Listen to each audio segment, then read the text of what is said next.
parler des petits trucs et astuces avec Géla. Comment maîtriser les crises de nos petits bambino and bambina?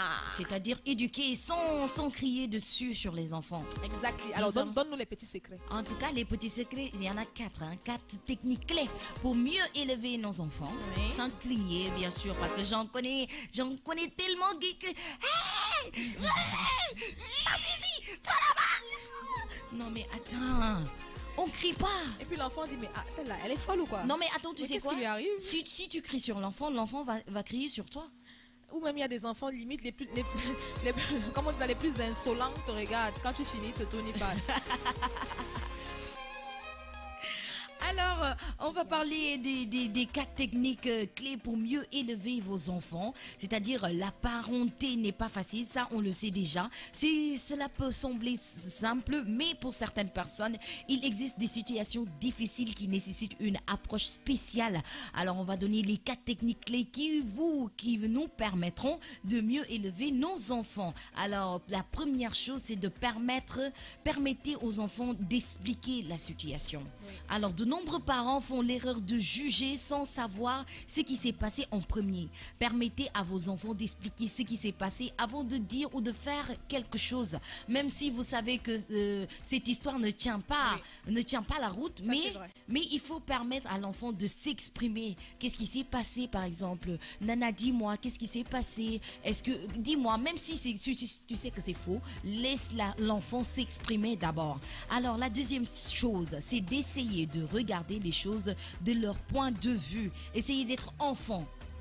Essayez d'être enfant, de voir les choses du point de vue de l'enfant chaque fois qu'ils ont fait quelque chose de mal. Cela vous aiderait à comprendre pourquoi ils ont fait ce qu'ils ont fait. En fait, il faut surtout se rappeler qu'est-ce que moi je faisais quand j'étais enfant. Effectivement. Ça fait que tu comprends mieux l'enfant. Voilà. Parce que on peut parler d'une certaine façon à un enfant, mais on lui parle tellement de façon adulte que l'enfant il comprend pas. Ou alors l'enfant parle de façon... T'as dit, tu sais, il y a des parents et des enfants qui ne se comprennent pas. Tout simplement parce qu'ils n'ont pas le même langage. Effectivement. Et ça, c'est dommage. Et c'est pas à l'enfant d'arriver au niveau du parent. Voilà. C'est aux parents de descendre au niveau de l'enfant parce que l'enfant, il n'a jamais été adulte. Voilà. Pourtant, le parent, lui, il a été enfant.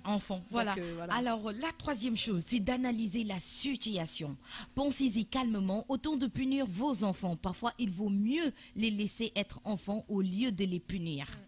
Tu comprends? C'est vrai. C'est vrai, il faut les laisser enfants. Il faut savoir que tous les enfants font des bêtises. Oui. Et il y a des bêtises qu'on ne peut pas éviter. Il y a des choses qui sont de leurs âges. Voilà. Il y a des actions et des actes qui sont de leurs âges. Et si on leur empêche de faire ces actes, de poser ces actes-là, ils ne grandiront pas. Ou alors ils grandiront mal. Ils n'auront pas d'enfance. Effectivement. C'est dommage. Un enfant qui n'a pas eu d'enfance, il est traumatisé dans l'avenir. Effectivement. Il faut pas toujours corriger les bêtises des enfants parce qu'il y a certaines bêtises qui sont enfants. Carrément. Limite, non, mais il faut continuer la bêtise avec l'enfant. Voilà, tu continues. Voilà. T'arrives, tu as un enfant qui t'a peint tout le mur avec un crayon de couleur et tout. Tu sais que c'est de son âge. Il est en train de s'exprimer. Il est en train de vivre. Tu prends aussi un crayon, tu commences à dessiner à côté en lui disant mais quand on va nettoyer à deux. Hein. Tu sais quoi? Parfois, quand je vois les enfants faire des bêtises, je me dis, mais c'est comme si on les avait transmis les bêtises que nous avions fait autant. Non, je te jure, parce qu'ils remettent les mêmes bêtises. Parfois, je vois certaines bêtises de mes neveux et nièces, je rigole. Non, mais c'est vrai. Au lieu de me fâcher, je rigole parce que c'est comme si je te voyais en eux. Voilà, t'as tout compris, c'est ça. Donc, évitez de les taper tout le temps sur des bêtises vraiment banales. Alors, quatrième critère, parlez avec eux. Il faut parler avec les enfants. Ne menacez pas vos enfants d'obéir à cause de la peur.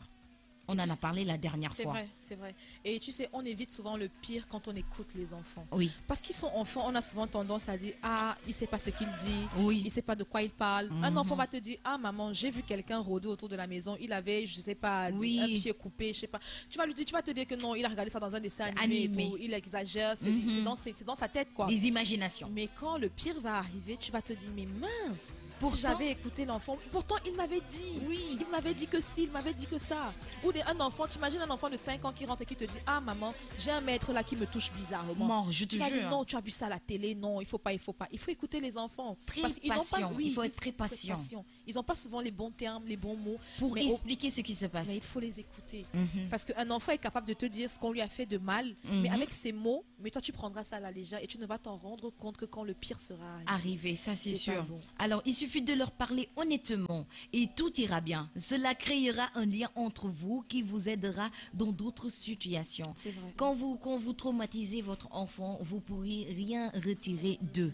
S'il y a des situations, comme tu l'as dit, vraiment, vraiment désagréables, ils auront peur, très peur de s'exprimer, de dire ça à maman ou bien de dire ça à papa. C'est valable pour les parents. Je ne parle pas seulement des mamans, mais aussi des papas. Il ne faut pas toujours semer cette peur chez les enfants. J'ai peur de papa. Moi, je veux plus parler avec maman qu'avec papa. Non, ça ne se fait pas. Il faut que papa et maman soient au même pied d'égalité. Ça, c'est vrai. Carrément. Tu sais, moi, je pense que le plus grand échec de l'éducation d'un parent pour son enfant, c'est d'arriver au point où l'enfant n'est pas capable de venir vers toi quand il a le moindre souci. Effectivement. Que l'enfant se dise que je ne peux pas compter sur mon parent. C'est le plus gros échec pour moi, pour ma part en tout cas. Et je pense même que laisser libre cours aux bêtises des enfants, c'est laisser libre cours à leur imagination. Oui. Il y a beaucoup de petits détails de la vie d'un enfant qui peut être développé dans l'avenir, mais qui se matérialise dans les bêtises qu'il fait au quotidien. Donc il faut toujours être à l'écoute. Il faut être à l'écoute. Très bien. Alors c'était quelques trucs et astuces pour parler des enfants. Dans la semaine, on a parlé des enfants aussi, comme on a parlé de santé, on a parlé de sang. On parle d'enfants cette semaine. Comment éduquer, comment éviter d'être en discorde avec les enfants. Voilà, c'était cette rubrique de trucs et astuces. Ce qu'on va faire, écouter Damso au Macarena de la part de Ongla Anna.